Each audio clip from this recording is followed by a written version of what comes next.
सर्वात आधी आपल्याला घ्यायचे 4 चपात्या। चपात्यांना या प्रकारे रोल करून घ्यायचं आहे। इथे बघू शकता। रोल करून झालं की सुरीच्या साहाय्याने या प्रकारे आपल्याला पूर्ण चपात्या कट करून घ्यायच्या आहेत।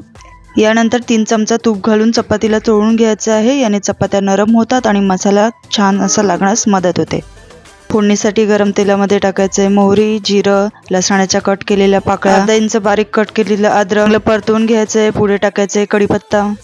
थोडं हलवून झाल्यानंतर यामध्ये घालायचा एक चिरलेला कांदा। कांदा हलवून झाल्यानंतर यामध्ये घालायचा आहे टोमॅटो।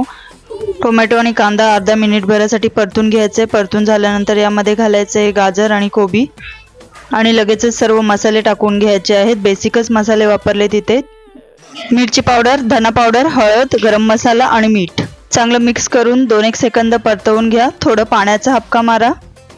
थोडं हलवून 5 मिनिटं झाकण ठेवून शिजण्यासाठी ठेवून द्या।